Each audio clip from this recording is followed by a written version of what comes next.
Welcome back, dear student, in our video lecture. Today we will continue our same chapter, that is chapter 3 of geography, our changing earth. So far we have covered the endogenic forces, we have covered volcano, we have covered earthquake. Now today we will be doing the exogenic forces, that includes the landform, and first we'll take up the landform. So today we will cover major landform, that include landform made by river, made by water, waves, sea waves. So we'll take up everything one by one. The surface of the earth keeps changing ever since this came into an existence, and the changes that take place even today. So changes which is happening earlier, even that is continuing till today. Some of these changes are sudden, for example, earthquake and volcano that we have seen, and on the other hand, some changes take place so slowly that they become visible only after thousands of years. So those were the very gradual, very slow changes, but we cannot see, we cannot make any differences whether it's really change has happened or not. That takes thousands of years to those changes to get visible. And two processes that changes the surface and create a difference, and there are two processes through which the changes happen, and those are weathering and erosion. It's very important to understand the difference between the weathering and erosion. Weathering is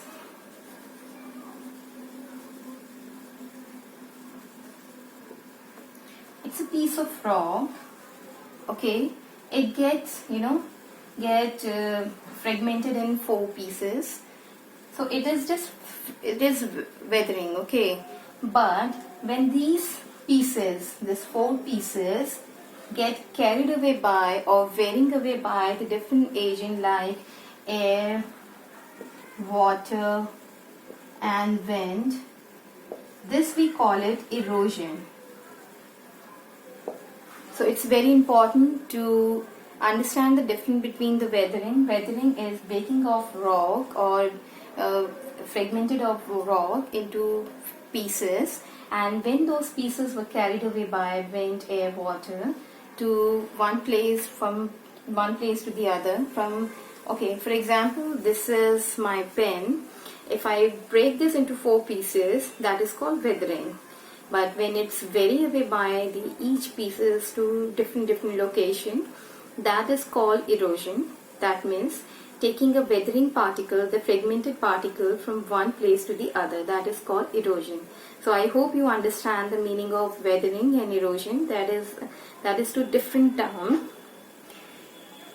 Weathering refers to the breaking up of rock, whereas erosion refers to wearing away the rock by agents like water, wind and ice.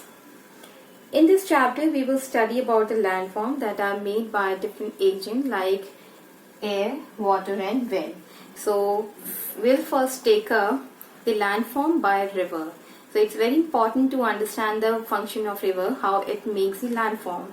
River is a water body that begins as a small stream and moves down slope of the land. So if you have gone to the mountain area, you have seen that there are small streams, a little waterfall from all mountains come together, but they get merged in one river. So where they get merged is the origin of the river, and they move down from the slope towards the land. Other streams join and forms a river, and all this stream, the small stream, join and they form a river. The place where the river originates is called its source. Rivers are most important agent of erosion. River is divided into 3 stages. It's young age, middle age and the old age. Young age, river is very active and very youthful. It's very that maximum erosion took place here. So because of the water current is so high, it weathers the rock which is coming all its way, rock which is there rock from the mountain, rock from the river banks and all, they get weathered out, and during the middle stage it carry away those broken fragmented piece. And during the old age river becomes so slow, sluggish, because it carries a lot of material which the river had collected during the middle and the young age. So during this time the river is very lethargic, that we say it lethargic, but it's full of soil, it's full of the natural material. So this gave the at this age it gave rise to the landform. So when one river is there, it becomes the distributaries here, and these distributary, the space between them forms the delta. So this is how the delta is formed, and these are the three stages of river. We call it upper course, middle course, and the lower course of the river. And river are most important agent of erosion. The work of river depends upon the slope of the riverbed and the volume of the water. So every river is not behaving in the same manner. It depends how much water it carries, and it depends the slope it is coming out. If it's falling from a big mountain towards a small, so whatever the rock is there down there, they get they build up a little crack. Those cracks get widen up, and then gradually they get fragmented or get into pieces. So it depends on the slope from its coming. And also, let me wrap this.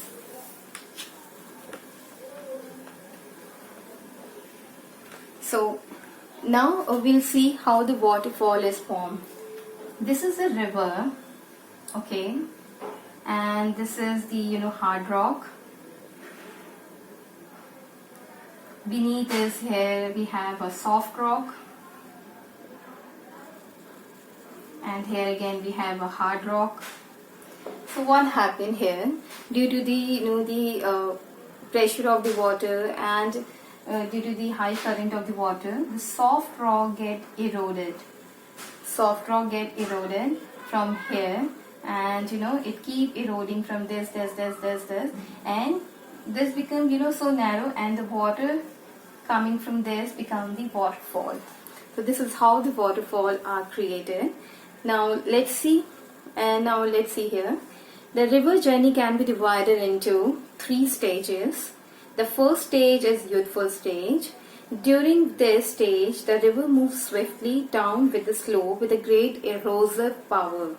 So the power during this time is so high that it eroses everything, the hard rocks and all. The maximum erosion of rock, that material take place here. As a result, the number of landform, and you have seen the in mountain area, you see as you will see this V valley from where the river.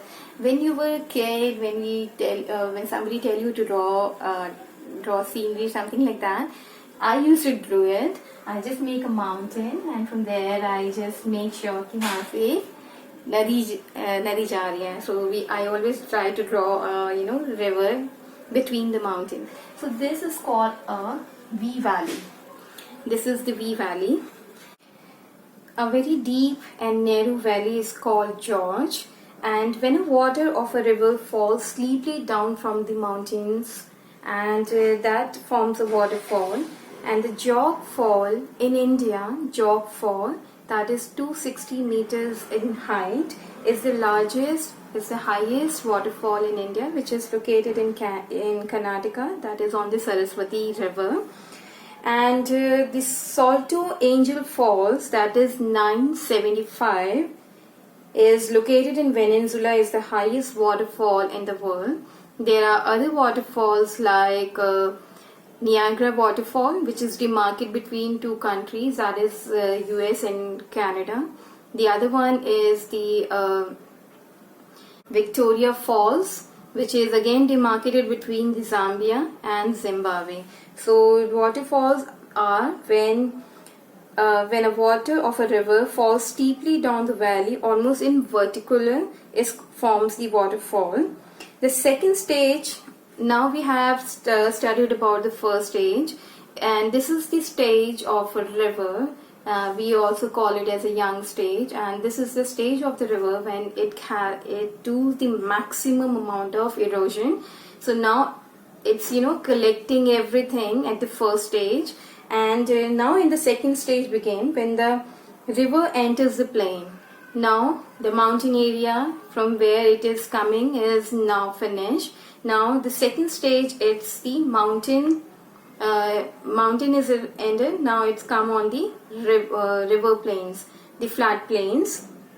The second stage begin when the river enters the plain. Its speed slow down as compared to the young age, the upper stage of the river. Now at this stage the speed come down and its work of erosion reduces, because at this stage they have nothing much to be get eroded, because they have already taken a lot from the mountains, the rocks, the sediments, everything which it has collected. Now at this stage erosion reduces, speed reduces, and it start depositing eroded material. Now since at this stage the river carries a lot of eroded material, now it's time for a river to settle that eroded material on the sides of the river. So, okay, the riverbed and the riverbank, now the river forms large bend of loop called meander. So now what river started doing? Okay.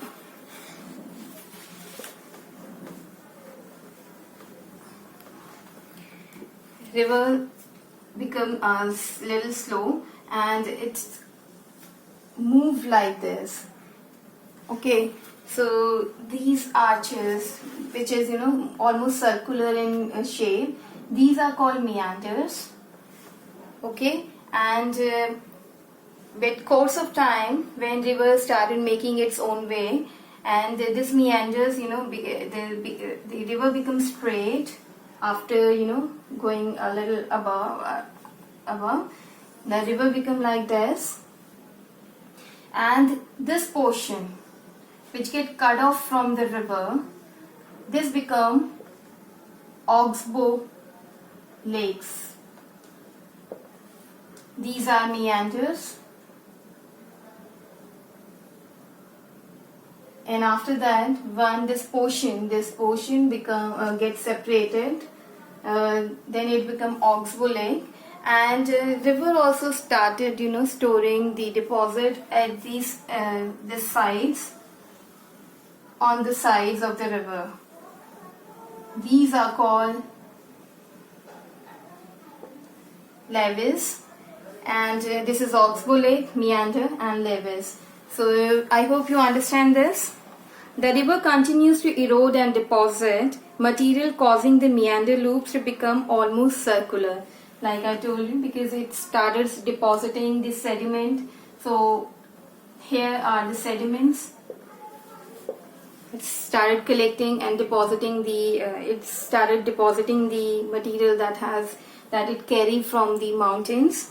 And with the passage of time, the river is able to chalk out the straight path of it by cutting out the strip of land between the two loops. So between the two loops, when it chalk out the land, that forms the oxbow lake. So I told you this is the oxbow lake which get cut off from the main river. Sometime in rainy season, during the rainy season, the oxbow and the oxbow gets smudged, and further surrounding region gets smudged under the water. So during this rainy season, when we experience sometimes floods, these oxbow lakes and the surrounding area gets smudged, वो डूब जाता है under the water. And when the rainy season finishes, that becomes straight, and this land become more fertile plains, and this gave rise to the fertile plains. Sometime in rainy season, the river overflow and smudge the surrounding region due to the excessive raining. When it subsided, the fine alluvial soil, we know that alluvial soil is very good for agriculture, is brought by the river, is deposited on the floor. These lead to the formation of flat, fertile plains. This raise the river bank, that is called, I told you that, levees. And because of this, they raise the riverbed, river size, that is called levees. Next, now we have covered the first stage where the river is very aggressive and very erosive in nature, and in third stage, the middle stage that we call, it's slightly active, not too active, but it started settling down the deposit or sediment that it has carried from the young age or the upper range. Now the third stage of the river begins when it reaches the sea. So now it's time for a river to reach towards the sea. So now the Ganga in Haridwar that you have seen, that we call it middle age, and we call it as third age when it merged with the sea. Third age, as river become old and sluggish because it's carry a lot of sediment along. So for example, if I tell you that you have to carry a 50 kg of weight and run, and one person I'll tell, okay, you just run freely without any weight. So what will happen? A person with a weight will not be able to walk more than 10 steps, and a person with no weight can run away easily. So this is exactly happen when the river doesn't have too much in it. It can just run in a running form, and when it carries a lot of sediment inside it, it becomes so loaded, then they get, I'll tell you here, look here, this is river, okay, and whatever sediment it has is started collecting right on the mouth of the river. So water is something which always make its way. So water has to go somewhere. So they started going from the, the small rivers like this river, and these are called distributaries. These small river are called distributary because the mouth is already covered with the eroded material which river have on, and the area, the V-shaped area, this particular area becomes the delta.